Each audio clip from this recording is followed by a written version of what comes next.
Hello friends, welcome to this channel. So tomorrow is UGC NET exam 14 October.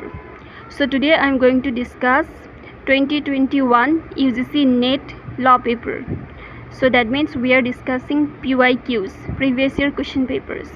So here's the first question. The question relates to jurisprudence. The question is from jurisprudence, sociological school, schools of jurisprudence, and there we find Roscoe Pont. And there, according to Pont, what is the definition of law? So the correct answer will be 2. A social institution to satisfy social wants. Because Roscoe Pont was famous for his social engineering. Social engineering. You should relate Pont with social engineering. So then comes the second question. It is Hoffield's jural relations. So this is also the question of jurisprudence. Now here, which one is incorrect? We need to find out which one is not correct or incorrect. So correlations, right and duty. Where there is right, there is a duty. If I have right against you, then you have duty to fulfill something. So my right is correlated with your duty is correlated with my right. That is called jural relations, jural correlations. So now liberty is no right. Where there is liberty is different from right, according to Hoffel. So where there is liberty, there is no right. If there's liberty on my part to do anything, then there is no right on your part. Then power and liability, this one is incorrect only, because power is not correlated with liberty. Power is related with liability only. If there is power on the hand of one person, then there is liability on the hand of other. Okay, then immunity and disability, this is also correct, this is correct, only this is wrong. The correct answer will be right and liability. It is not right in liberty but liability. So this is the answer. Then comes question number 3. Then question number 3 talks about corporate soul. There are two things: corporation soul and corporate aggregate. Aggregate means 1, 2, 3. You have 3 friends, all of the 3 friends together, they are deciding to be a body of persons and to start a corporation. So this is corporate aggregate. There is a lot of persons. Body of persons or body of individuals, as we usually see. But corporate soul, there is, in corporate soul, there's only one person. That's only one person body it is. The person is a separate legal entity.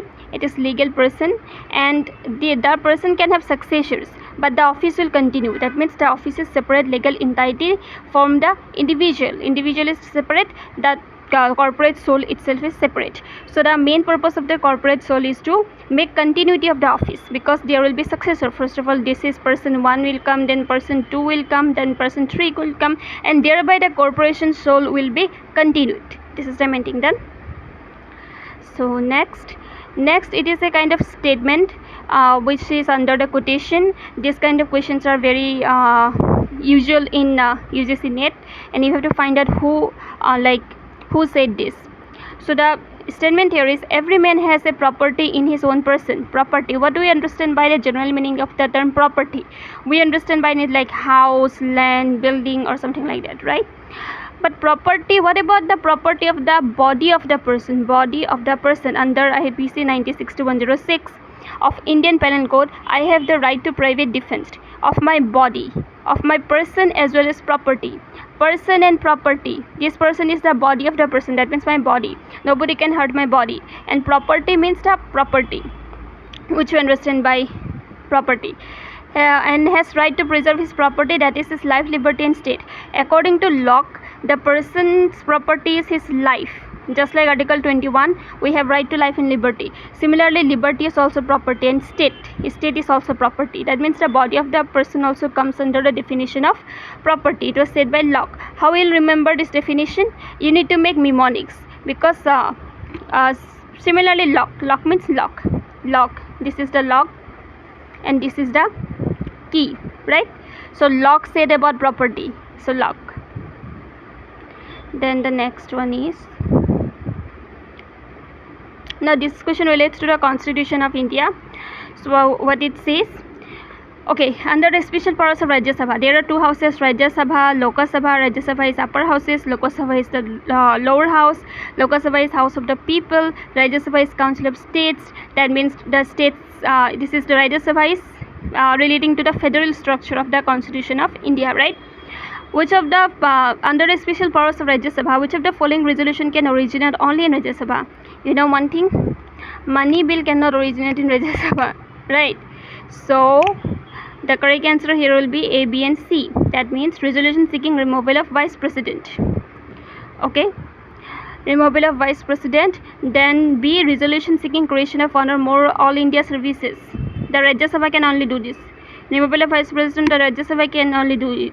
Any resolution seeking legislation and state subject, this is also Rajya Sabha can do. These are exceptions to federalism. But introduction of money bill can originate only in Lok Sabha, so this is an exception. Just eliminate all the points, you'll get the right answer, right? So then the next question is, Vice President of India on expiry of his term, what is the answer? Continue to hold office until his successor enters upon his office. This is the language of the Bear Act. If you read the Bear Act, then you can answer it. It's very simple, it's easy question. Now here we need to find out 7 is state emergency. State emergency is invoked under Article 356. Or the President rule under Article 356 can be imposed in the state by the President for a maximum period of how many years? The maximum period is 3 years. Done? Then it is question number 8. Besides providing for a functional government and consequential growth in the administrative process, okay, the Constitution of India has provided elaborate control mechanisms so that the water may not overrun beyond banks. This has been ensured in which of the following articles of the Constitution? But the question says about this, besides being for a functional government and consequential growth. Functional government means like what is the constitutional law? Constitutional law defines the powers and structure of the government, powers, structures, and also administrative process.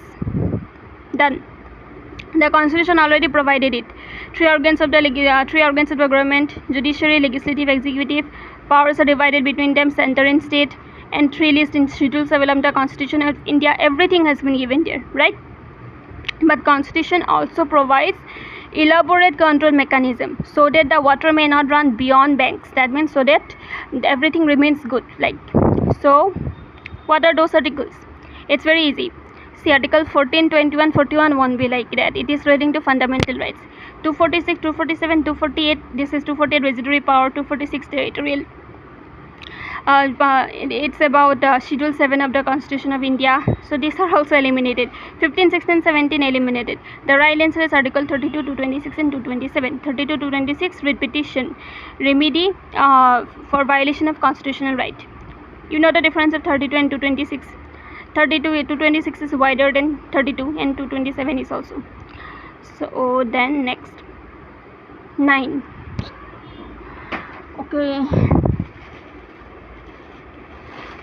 which of the following group of jurists who consider the law is a command of sovereign enforced by a superior political authority and accordingly subscribe to the view that international law is not a law properly so called? It's very easy answer. It is obviously Mr. Austin. So yeah, this is the correct answer. This is the main gist of analytical school of jurisprudence, and the main proponents are Bentham, Austin, Holland, Hart, all these people. So what they said? Law is the command of sovereign backed by sanction. This is what Austin's main view. And Austin divided law as law properly so called and law improperly so called. Then 10. Today we'll deal with 10 questions only. In this video we'll deal with 10 questions only. So question number 10 is relating to international law, international humanitarian law. So there are Geneva Conventions. Do you know the Russia and Ukraine war is going on? You can do a lot of research about international humanitarian law and understand the international scenario. So which of the following Geneva Conventions has the provision to protect the victims of maritime warfare? So Geneva Convention The first Geneva Convention relates to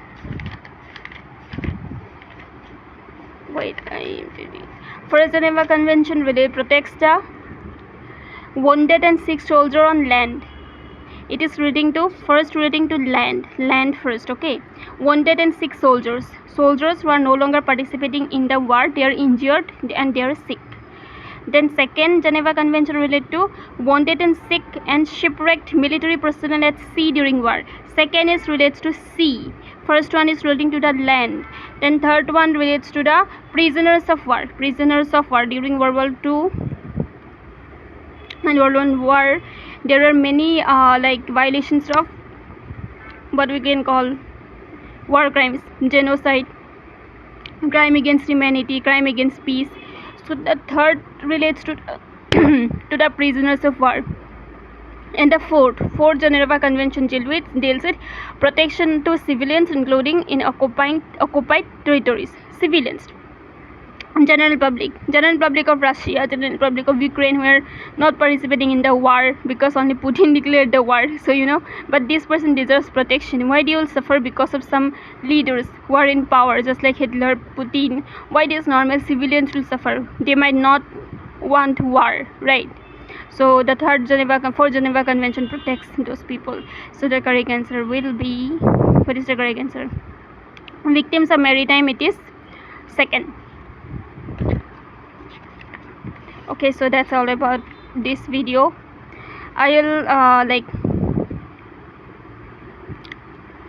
That's also about this video. I'll make another video. Next video you will see question number 10 to question number 20. That's how I'll deal with all the 100 questions. Thanks for watching. Please do not forget to subscribe.